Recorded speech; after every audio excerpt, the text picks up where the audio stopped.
maghfirah dari Allah Subhanahu wa taala, dan mudah-mudahan kita diberi istiqomah, kemudahan oleh Allah Subhanahu wa taala untuk selalu mendekatkan diri kita kepada Allah sampai akhir umur kita. Amin ya rabbal alamin. Ya. Dan alhamdulillah pada saat ini kita sudah memasuki tahun baru Hijriyah 1442 Hijriyah. Jadi insya Allah malam ini kita akan sedikit membahas masalah tentang tahun baru Hijriyah dan hari Asyura besok, insya Allah tanggal 10 Muharram atau hari Asyura akan kita bahas tentang kemuliaan hari Asyura. Ya. Pada hakikatnya dengan bertambahnya tahun baru ini, ya, sekarang kan 1442 Hijriyah, berarti pada hakikatnya kontrak kita Pak Bu di dunia ini semakin berkurang, ya, yang mungkin kontraknya 60 tahun, ya, atau sisa 20 tahun, dengan adanya tahun baru ini berarti kontraknya tinggal 19 tahun.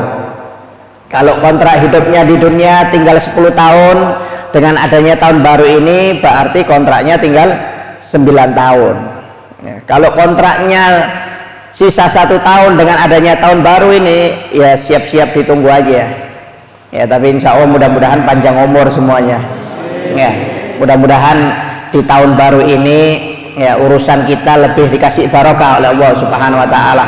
Mudah-mudahan di tahun baru ini rezeki kita lebih dikasih barokah oleh Allah Subhanahu wa taala, hajat kita dikabulkan oleh Allah taala. Mudah-mudahan iman dan takwa kita semakin ditingkatkan oleh Allah Subhanahu wa taala. Amin ya rabbal alamin. Karena para ulama mengatakan barang siapa di tahun ini ibadahnya sama seperti tahun kemarin, dia adalah orang yang rugi. Barang siapa yang ibadahnya tahun ini lebih jelek daripada tahun kemarin, dia adalah orang yang celaka. Dan adapun ada orang yang ibadahnya tahun ini lebih bagus daripada tahun kemarin, berarti dia adalah orang yang beruntung. Artinya apa? Kita ini tiap tahun itu ibadah kualitasnya itu harus naik. Jangan sama seperti tahun kemarin, apalagi jatuh jelek, jangan.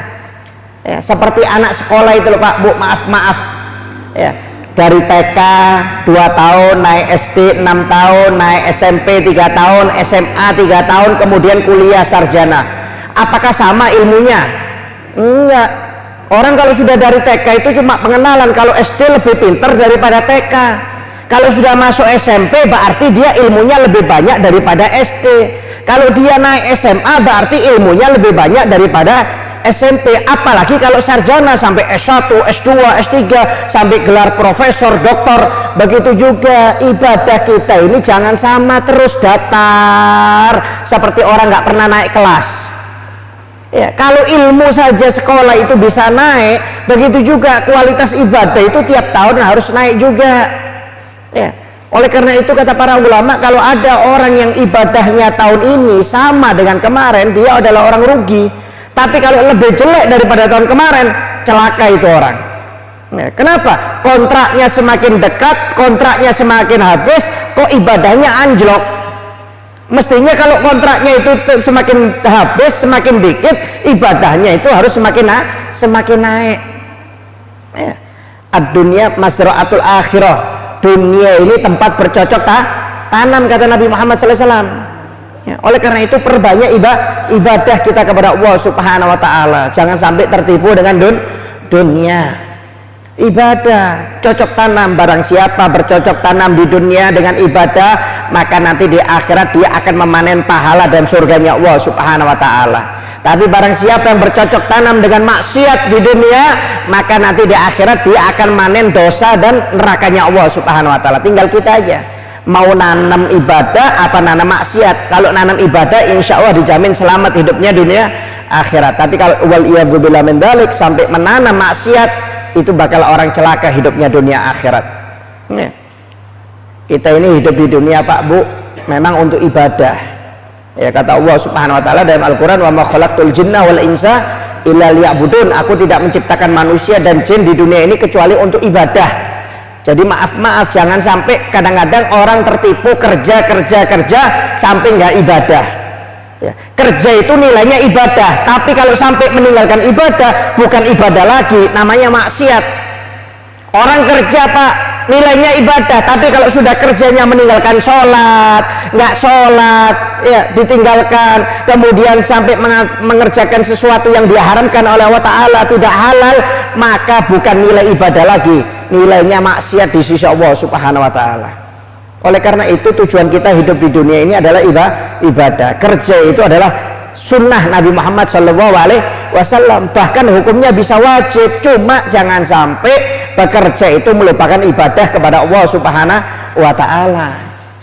Ya, kita ini hidup di dunia ini harus berlomba-lomba Pak, Bu. Bukan berlomba-lomba itu cuma 17 Agustusan lomba balap karung, ya, lomba makan kerupuk, lomba apa, kelereng, apa itu, kelereng ditaruh di mana, di sendok itu, ya, kemudian masukkan bolpen ke botol, ya. Lomba itu bukan 17 Agustus. Kita hidup di dunia ini suruh lomba-lomba, ya. Kata Allah Subhanahu wa Ta'ala di dalam surat Al-Muluk, alladzi khalaqal mauta wal hayata liyabluwakum ayyukum ahsanu amala. Kata Allah, aku yang menciptakan kematian dan kehidupan. Supaya apa? Supaya kalian ini berlomba-lomba siapa di antara kalian yang terbaik, kata Allah Subhanahu wa Ta'ala. Sholat suruh lomba-lomba, siapa yang sholatnya yang terbaik. Sodakoh disuruh lomba-lomba, siapa yang sodakohnya terbaik. Baca Quran disuruh lomba, siapa yang baca Qurannya terbaik. Cuma lombanya bukan mendapatkan hadiah di dunia, lombanya itu mendapatkan ridhonya Allah Subhanahu wa Ta'ala dunia dan akhirat. Jadi sholat bukan dapat supaya ingin dapat kulkas, sholat berlomba-lomba supaya dipingin puji manusia, bukan, supaya dapat ridhonya Allah Ta'ala. Siapa di antara kita sholatnya yang ikhlas, siapa di antara kita yang sodakonya ikhlas lillahi ta'ala, siapa di antara kita baca Qur'annya ikhlas karena Allah Ta'ala, disuruh yang terbaik oleh Allah Subhanahu wa Ta'ala. Jadi lomba itu ibadah pun itu lomba, tapi niatkan lombanya untuk Allah Ta'ala, jangan untuk manusia. Kenapa? Kalau untuk manusia, untuk dunia, kita nggak dapat apa-apa nanti dunia dan akhirat. Waliyadzubillah min dzalik. Ya, oleh karena itu tiap tahun ini harus bagus kualitas ibadah Pak. Ya, mudah-mudahan kita dikasih hidayah taufik oleh Allah Subhanahu wa Ta'ala supaya kualitas ibadah kita ini tahun ini lebih bagus daripada tahun kemarin. Ya. Kembali ke tahun Hijri